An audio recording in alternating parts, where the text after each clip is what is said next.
right, so these are the things that you're gonna need to fix rust holes on a car.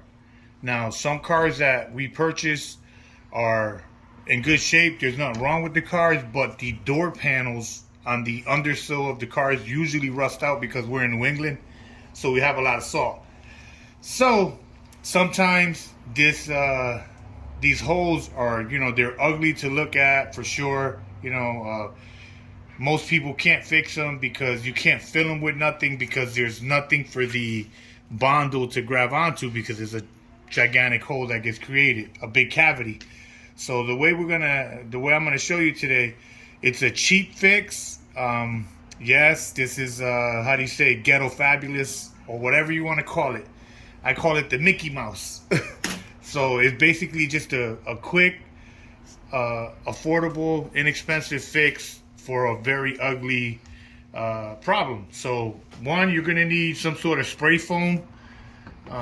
You can use whichever one you want. I mean, I don't have a preference, either one. I usually go by the price. This one was like a couple bucks at your local Walmart.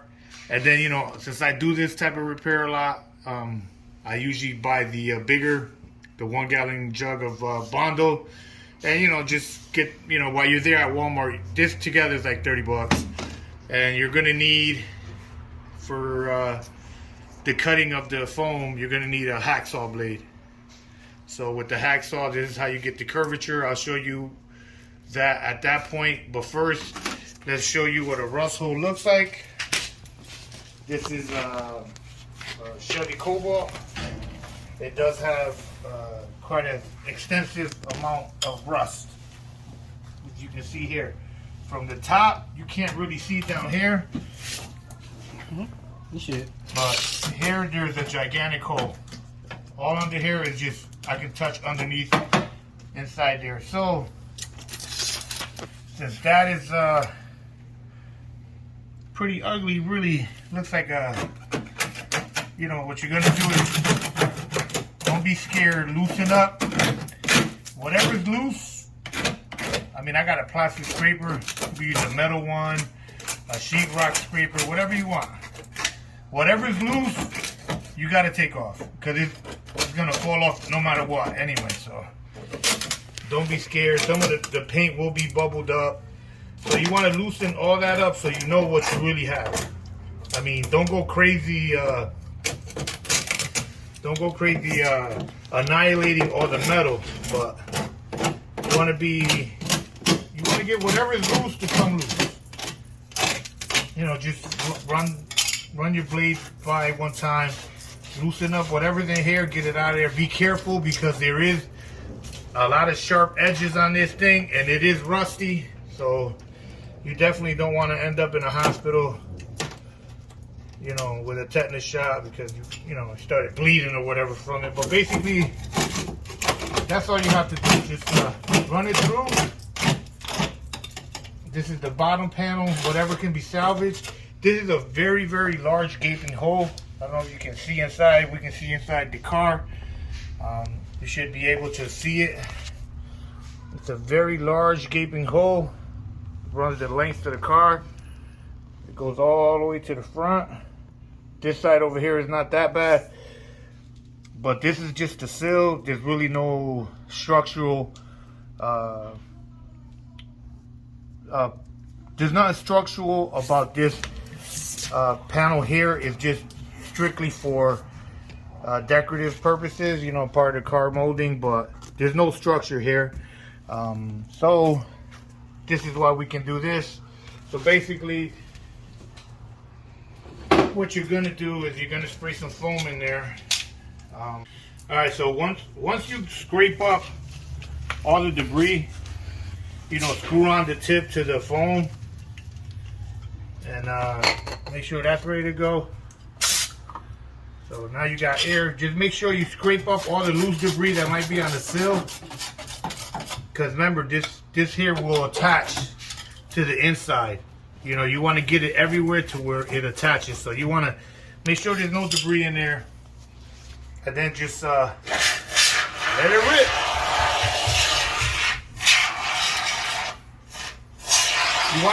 You want to try to get it to glue in to the inside of the panels. You know, you want to fill it in so it fills in good. Don't worry if it's gonna expand. This foam expands if you never used it, so it's gonna expand. So it will literally look like a pillow's hanging out your car.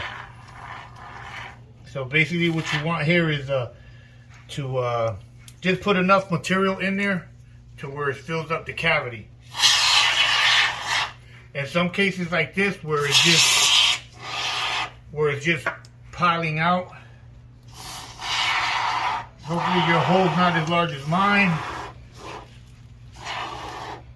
But usually when there's a big piling out of it like that, what I need to do is I need to get something to hold it there. Since the hole is pretty large, what I have to do is I need to contain the foam from it spilling out. You see how it's spilling out? So basically the way I do that is I'm going to grab a cardboard here and I'm going to put it up against the body like that. It's, you know, don't have to be perfect.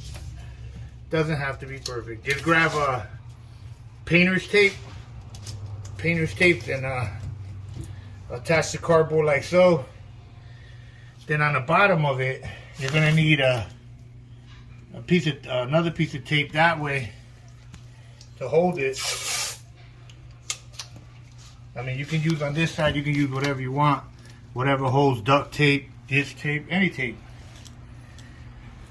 So basically, it's just to stop the foam from all completely coming out. Give it a chance for it to set up and stick to the body of the inside of this. So then you just gotta tear a hole in here so you could again spray your foam. So it doesn't have to be perfect.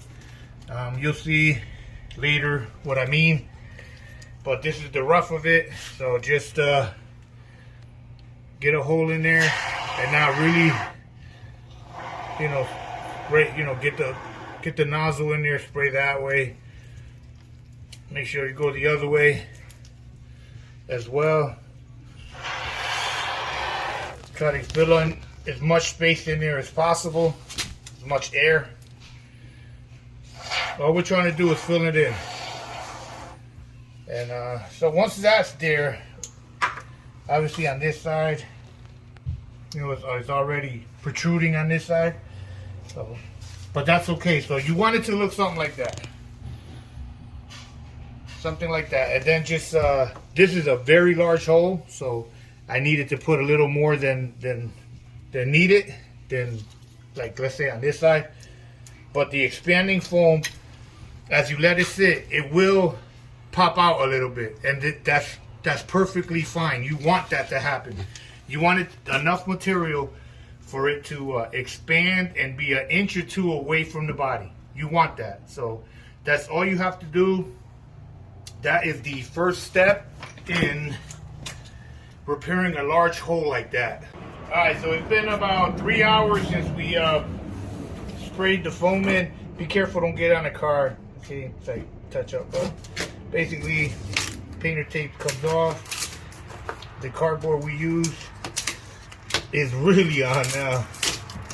As you can see, it's really on. So just peel it back as best you can. You're gonna cut it. So try not to pull the foam out. Just try to get as much of the cardboard off as possible.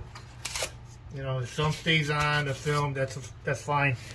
So basically at this point here, what you do is, this is where the hacksaw is key. And this is how you cut it so it's smooth with the body.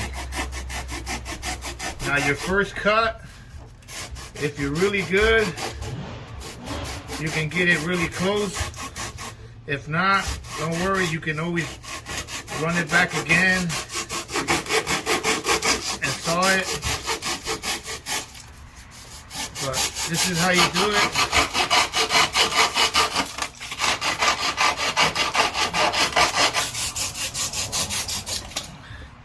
And that's how you do that. Then you grab the bottom.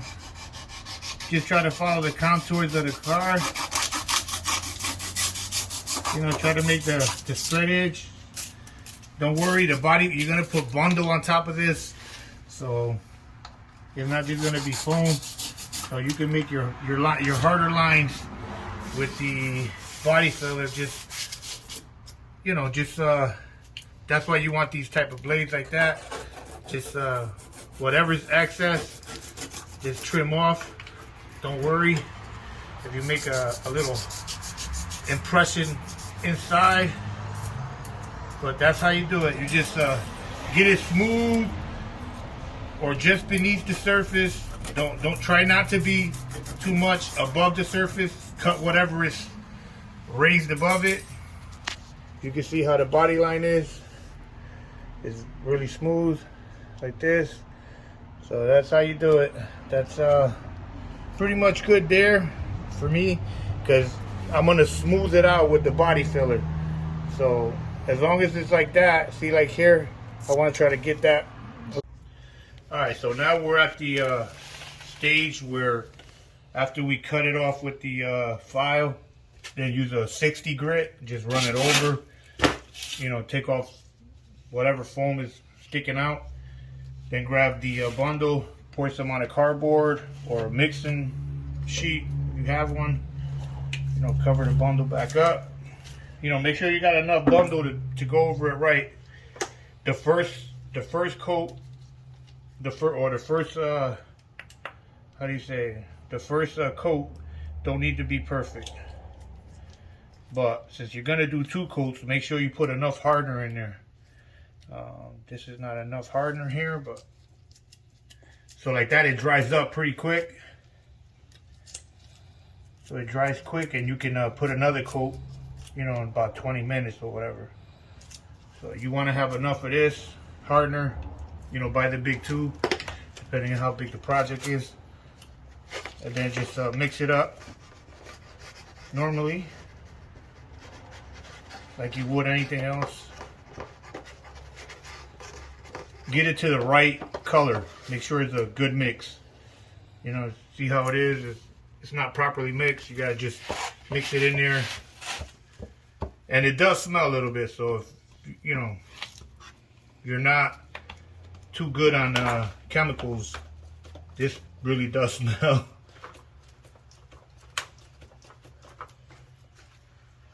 They sell these paddles everywhere. Walmart, AutoZone. Walmart has it the cheapest though. They sell you a set of 3 for like $2. The auto parts stores will sell it for like $10.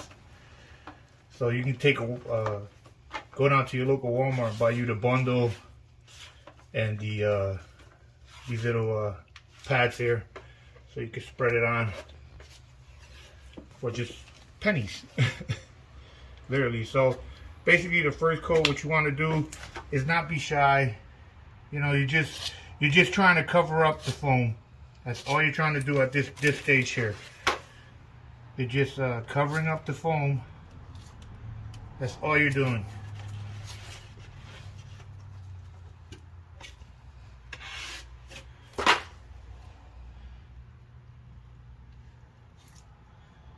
Try not to get it like, try not to make it too rough, so that you don't have to do a ton of sanding. So the first coat, just get it up there to seal it. You know, the second coat, you'll fine tune it. So that's basically it there. Then just whatever needs bundle. Remember, this is the first coat. The second coat will be where you fine tune it. So don't be too aggressive with it. You know, don't leave really huge blobs up here, because you're gonna have to come back. So just smooth it out as best you can. That's it. And if you have some on the underneath of it, like over here, like we do, so what you're gonna do is just grab some and just spread it underneath also, because that's where our holes were, underneath. And then just smooth it out as best you can. And remember, it's the first coat. It won't be perfect, never is. But you don't want to have really high ridges or really big amounts that you gotta sand down. So, because this thing really gets like steel. So, once you especially on the edges, try to get those tapered. So that's the first coat. You let it dry, and as it's drying, like 15 minutes into it, once it starts to get hard, or once you feel it hard, there's a body filler cheese grater. You know, just you can take off most of the high edges with it, and then with a 60, and then, you know, obviously you go 60, first one to smooth it, then you hit it with a higher grade, 120, 240, etc. The better the job you want to do, the higher the grade. But that's pretty much it there. All right, so we're at the stage where we're going to use the cheese grater to take off some of the edges and some of the rougher parts that are on this. Give you a close-up. Some of those ridges with that. Some of the pimples or whatever you want to call them. You know, they're a pain in the ass to sand down. But with the cheese grater or the body filer, you know, it shreds them like that. So, you know, this is the second coat already. You know, this isn't rocket science. Just knock out the ridges on it. And that's pretty much it. Then just sand it a little bit. I have an 80 on a block. Then, you know, I have a 180. So, you know, just sand it down to whatever you want it to look like. If you want it to look like a mirror, you can go ahead and do that.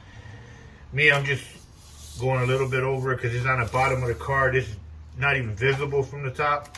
So, as long as the whole, you know, we had if you guys remember, all this part here was completely rusted out, just the gaping hole here. So now at least we got some structure, and it doesn't look crazy with all that rust. So we'll primer it and paint it, and that'll be that. That's how you fix a rust hole. Alright guys, so this is after a coat of primer and some spray paint. Do light coats, don't go too heavy and crazy, because then you'll get runs in the paint. So, you know, do multiple coats and it'll come out perfectly fine. So, you know, as you can tell, I still need a little bit more coats. So yeah, that's basically it. Throw some foam, cut it, Bondo, sand it. Take your time with the sanding so it comes out nice and smooth. Throw some primer up there, match the color of the car. Go to AutoZone, get the color code from your doors on the info sheet. And yeah, and you're good to go. Big difference from before and after for a few dollars and a couple of hours of your time. So I hope you guys like it and hope it helps you out. And I would appreciate like and subscribe. Can't even tell that there was a rust hole there before. So it works. All right, guys, take it easy.